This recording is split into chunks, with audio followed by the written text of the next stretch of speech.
Could we see the Premier League table being redrawn and trophies being taken away from Manchester City?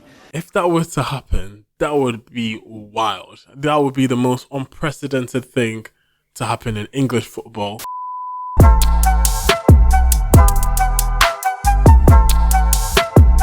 You are now listening to Breathe the Podcast with your host, Majaro. What is up, my tribal people? Welcome back to the Breathe the Podcast YouTube channel. I'm your host, Majaro. And before we get into it, make sure you like, comment, and subscribe. Because we're trying to grow the community. And by sharing this to your friends and family, that goes a long way in helping us do that. Now, let's get into this week's episode. Welcome back to the YouTube channel. And on this edition of That Video, we're going to be looking into some sports news. And for those football fans, you all know what I'm going to talk about. You've seen the thumbnail. Manchester City have been charged with various counts of financial fraud, essentially. They have been accused by the Premier League for falsifying their financial reports in order to circumvent financial fair play rules. And what does all that jargon mean? Well, instead of me trying to explain it to you, I thought we'd watch a video by Sky Sports News which does exactly that. Now let's read that video. Let's start, though, with a day of unprecedented action from the Premier League, who have charged Manchester City with over 100 breaches of its financial fair play rules. The Premier League champions say they're surprised and insist they're innocent. The case has been referred to an independent commission to decide any potential punishment. Well, according to the Premier League, Manchester City allegedly broke the rules over 9 seasons. It's claimed they didn't provide accurate financial information. During those 9 seasons, City won the Premier League title 3 times. Well, here's a breakdown of exactly what City are accused of. It's more than 100 breaches of financial fair play rules between 2009 and 2018. 8 charges relate to the terms and content of the former manager Roberto Mancini's contract. The Premier League alleges that City failed to show the full amount that he was paid. 12 charges relate to player contracts and the full amounts not being included between 2009 and 2013. Wow. Let's just start with the basis. From 2009 to 2018.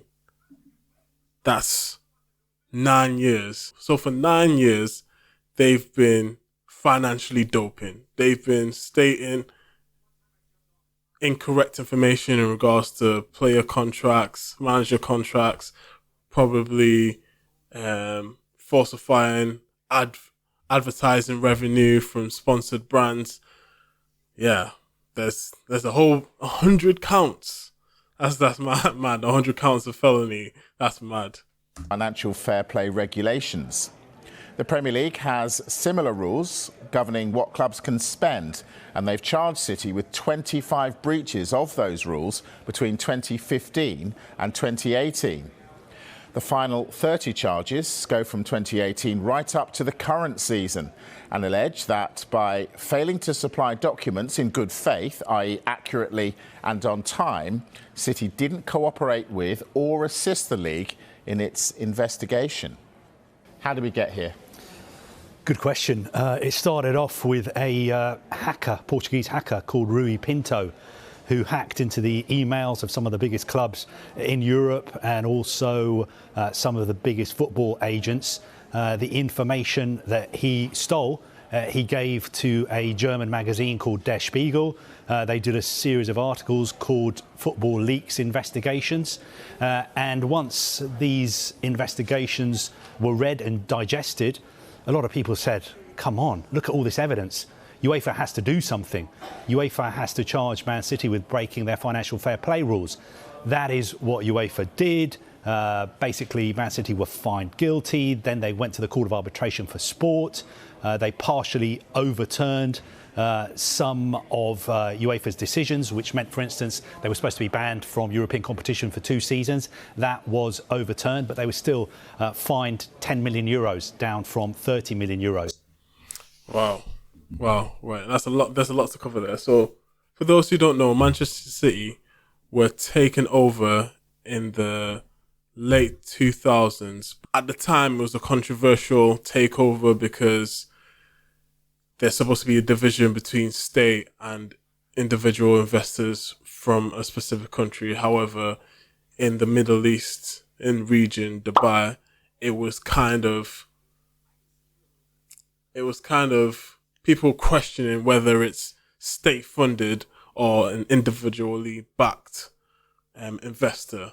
So right off the rip, there were people questioning, if this sale were to go ahead, would they be just injecting loads of cash into the club, and by doing that, be able to buy the best players, pay the most amount to managers, and over a short period of time, they'll be able to compete with the likes of Manchester United at the time, Arsenal, Liverpool, and Chelsea, which is, it's not the first time it's happened in terms of being taken over by a wealthy investor. We saw it with Chelsea with Roman Abramovich, but because this was allegedly state funded, and people can talk about sports washing and trying to make the abhorrent, the alleged crimes in a certain country swept under the rug because they're associated with the Premier League club.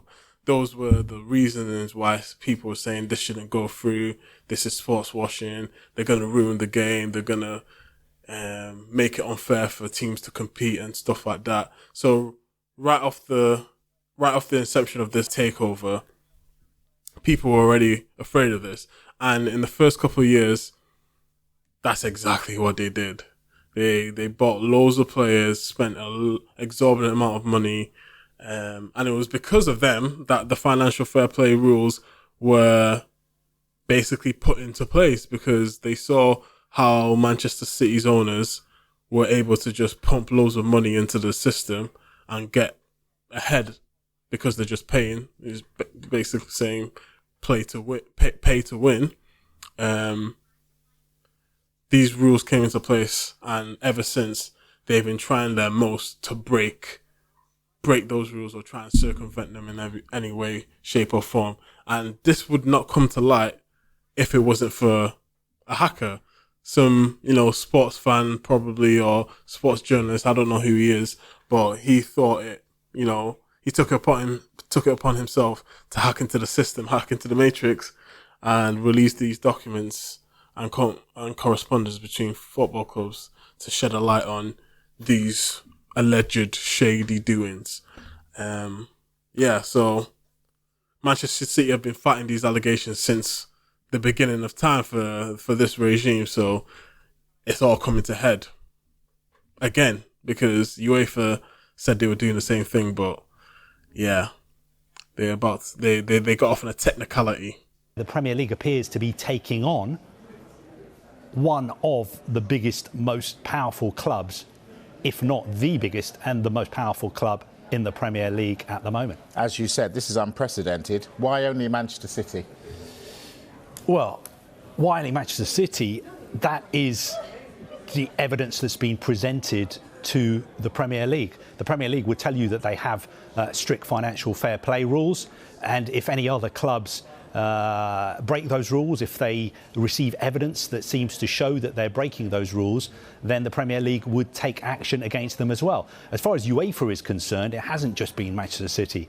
Other clubs have been investigated, other clubs have been sanctioned and fined, including clubs like AC Milan and PSG as well.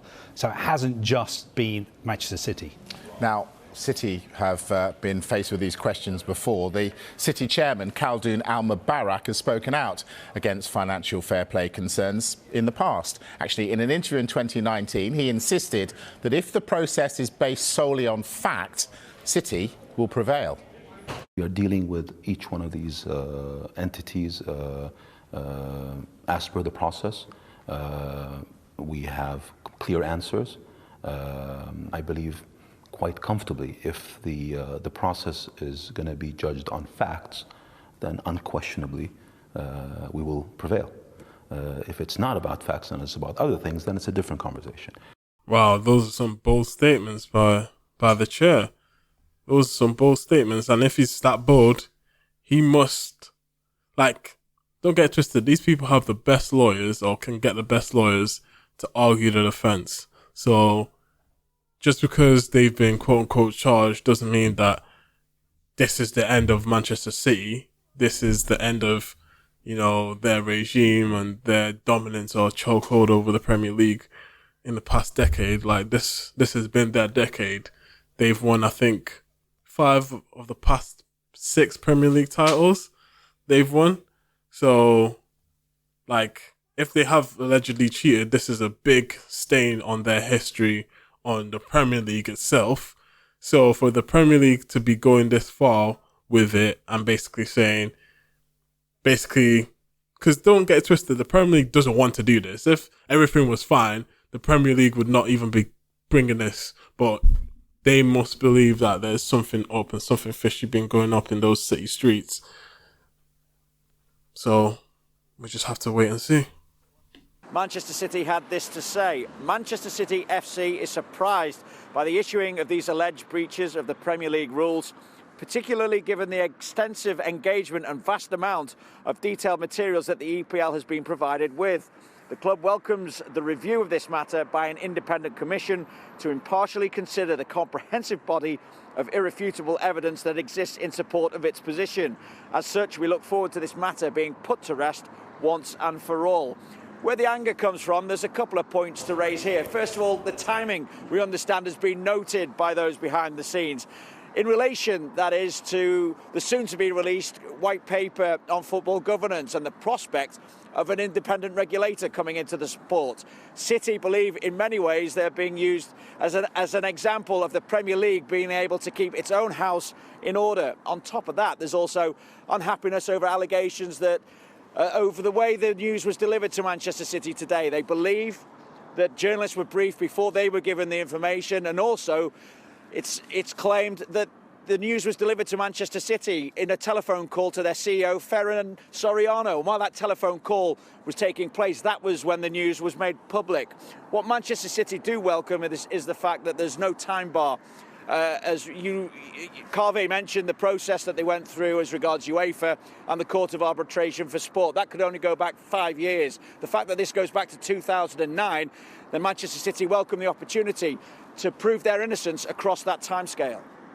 When this was being looked at by UEFA, which is the European regulator for football, they said, we would like to prosecute you, or we would like to punish you for these crimes that happened, 10 years ago at this point. However, since they happened so long ago, it's too far past the statute of limitations. So you get off on a technicality, but don't do it again, or else you're banned. Which, if they were smart, they wouldn't do that. But it seems that the Premier League don't have that same statute of limitation, so they can go as far back as they want to, essentially, and look into every little piece of financial information and verify and validate if the sponsors that are paying them for the gym sponsor, is their gym sponsored by an actual company in Dubai, or is it just a fictitious company that has no office building and has 0 employees that they've just fabricated just so that the ownership can pump 10 million a year from this avenue? And do they overstate their shirt sponsor, a 5-year contract for 300 million, which might be way past the going rate for a sponsorship deal at that time? They're going to look into these types of nitty-gritty financial deals to see if they feel like it's legit. And I saw in one of the reporting that they cannot appeal this decision if the Premier League, if the independent board who's reviewing whatever's going on between the Premier League and Manchester City if they believe that Manchester City did indeed cross the line and have been financially doping. They can't appeal it with the sport of arbitration. That's it. That's it. But we'll get onto the repercussions of if that happens in a bit. Okay, let's just reiterate that as things stand, City have been found guilty of absolutely nothing. But if they are, we're going to talk possible punishments, Kaveh, and I'm going to throw some possible punishments at you and see what you think.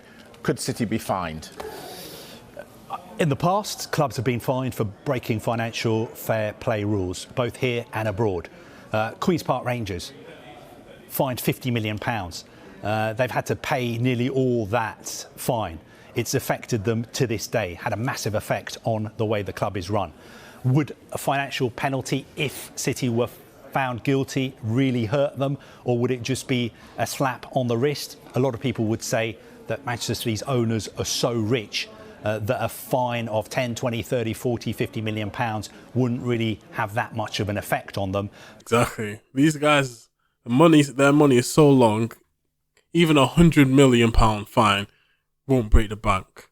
If they were going to find someone, or if they were going to find them, it would have to be in the 500 million minimum. But at the same time, if you do that, what kind of precedent does that set?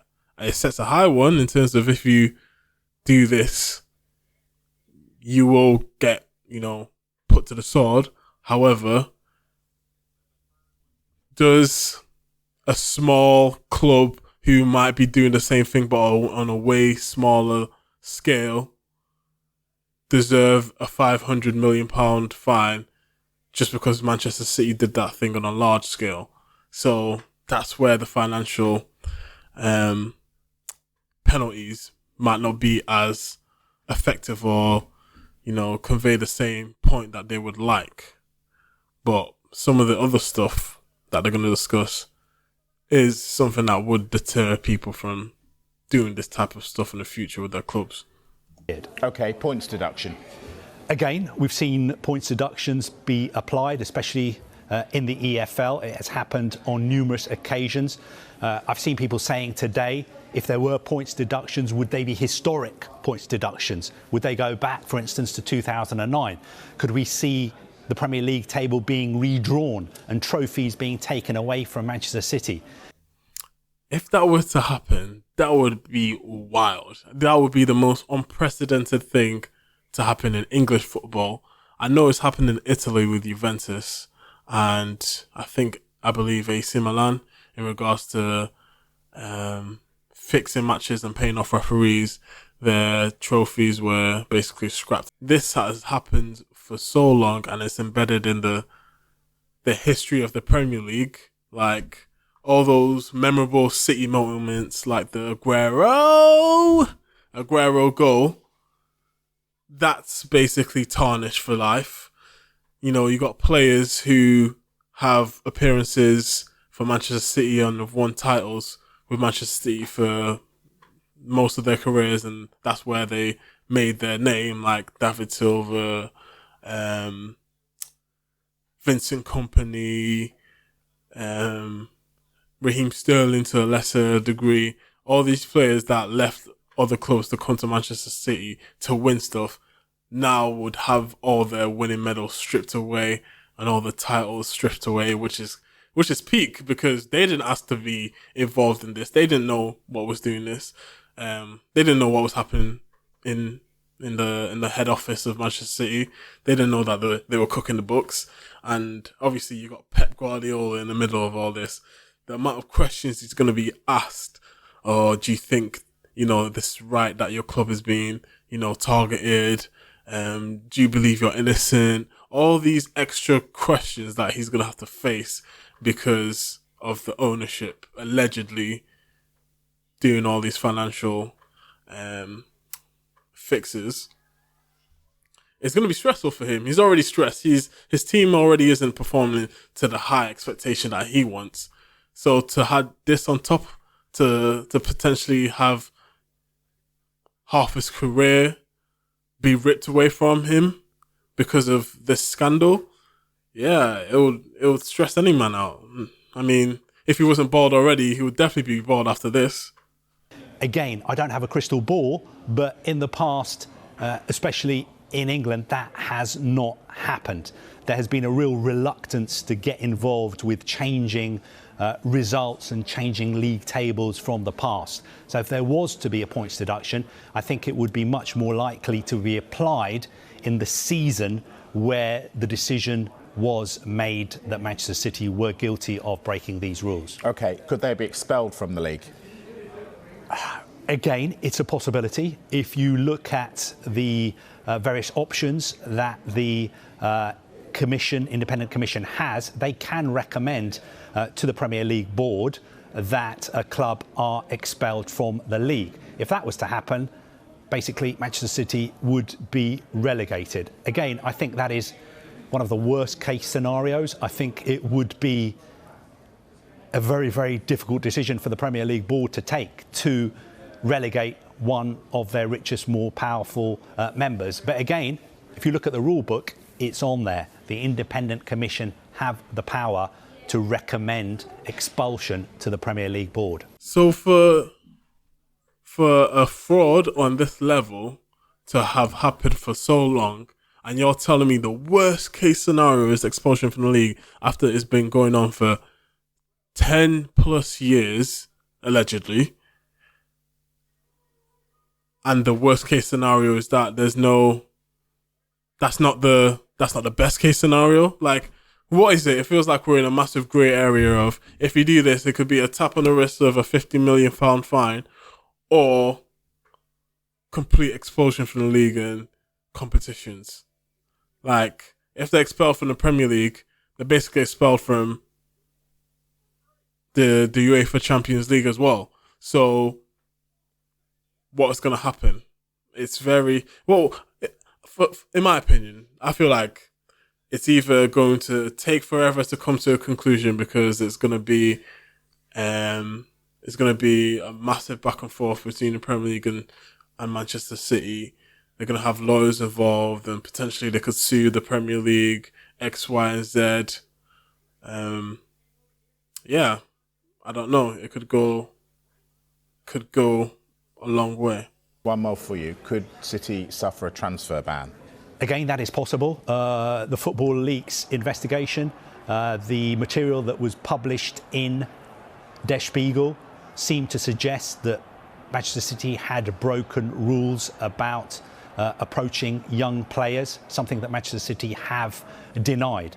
So again, if this was looked at by the Premier League and they decided that Manchester City had broken some of these rules, then they could be punished. The Premier League could say you're not allowed to register players, which would effectively mean that they were banned from making signings. I mean, going through all this is all hypothetical. You know, let's bear in mind, Manchester City, as you said, have not been found guilty of anything. They may well be totally cleared.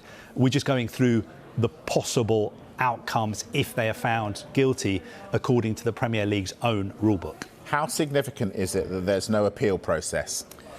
Well, there is an appeals process. I've got to make that clear. I think quickly I can go through what's going to happen next. What will happen next is that the Premier League board has referred the case to a man called Murray Rosen KC. Now, he is the chair of the Premier League judicial panel. What he will do now is establish a 3-person panel. He will choose 3 people to sit on this independent commission. And these 3 people will hear representations from the Premier League and also from Manchester City, in secret, in private. We don't know where it's going to be. We don't know how long it will take. Once they've heard the representations and come to their decision, that decision will be published on the Premier League's website. That's how we'll find out what the decision is. Now, there is an appeals process. Either side can appeal that decision.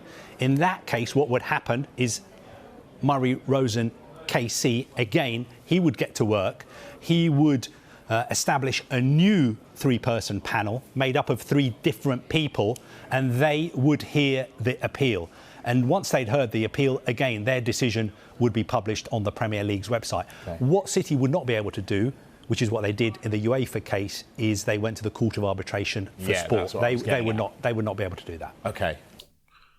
Wow, sounds like a very complicated, time-consuming and expensive process that the Manchester City group are about to embark on in their defence. They are going to have to prove a lot in terms of those alleged 100 counts of fraud. I don't know if they're found guilty on one, it affects them just as much if they are found guilty on all 100.